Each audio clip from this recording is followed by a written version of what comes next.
Are you tired of reading novels with isekai, edgy teenagers, and cute girlfriends? Are you looking for a serious protagonist engrossed in hot blooded revenge? Are you tired of all the overpowered protagonists and want to experience a story where the protagonist uses his brain and strength to overcome his obstacles? Then look no further. Rakuin Monshou is here to give you just that. Okay, that's enough hype building. Now let's move on to the review itself. Rakuin no Monshou has been around for a very long time. It was first published in May 10th, 2008 and continued up to October 10th, 2012. It has 12 volumes and 106 chapters. If you think about it, 2008 was a very long time ago. So it would be normal for you to wonder, why didn't it get an anime adaptation? Why didn't I hear about it? Is it not a good novel? Well, the answer to that is fairly complicated.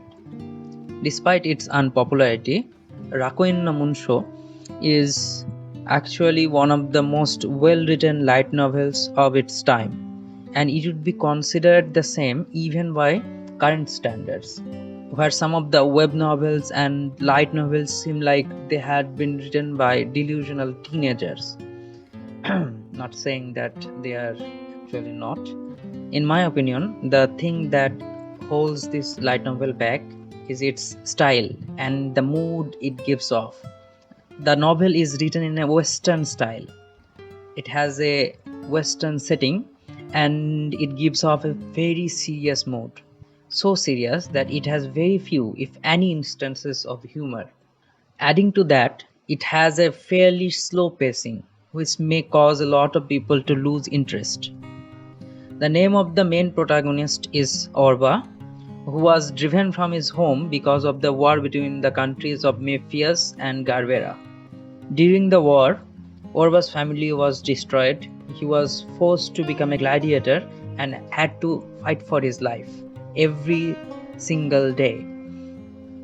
However, as luck would have it, Orba looked exactly like the crown prince of Mephius, and that caused him to be involved in a deep political turmoil. As the light novel follows Western writing style, it doesn't have any delusional teenagers driven by their overly out of control libidos. It also doesn't contain any of the overused cliches that are so prominent in the industry. The author tries to break free from all the overused tropes and create a story that has realistic characters and appropriate world building. He creates a world that is full of schemes and political intrigues. While for some, it might seem a little dull, but it is an interesting read as a whole. This light novel is one of the few out there which has the balance of action with politics, with a protagonist that isn't too overpowered, yet still enough to give you the feeling that he is unbeatable. The fight scenes range from gladiator matches to open warfare with the additional mix of betrayals, schemes, strategies, and politics.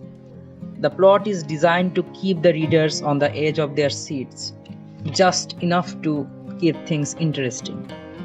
There are subplots that keeps you interested as it foreshadows the future developments. The side characters are well fleshed out and their personalities develop according to the circumstances. There is an element of romance with Vilena, the princess of Garvera, as the love interest. However, the development is quite slow, considering they take their time to know each other. It's really a huge step away from the generic female love interests who tend to fall in love in the first 3 seconds of their meeting. The dialogue and thoughts of important characters are always clearly expressed, giving them the required depth which makes this story much more immersive and believable. Orba's self-conflict, Velena's responsibilities, everything is so well expressed that their growth as characters become a matter of enjoyment for the readers. This is a character-driven story in the truest sense, with careful attention to world building. The world of Rakuin no Monshou has a form of magic called ether. It has monsters such as drakes and other fantasy elements. The human civilization is akin to Earth's Renaissance era. It has swords and primitive guns, and it also has things like anti-gravity vehicles and airships that is powered by magic. It truly is an unique world which is a mix of various fantastical elements.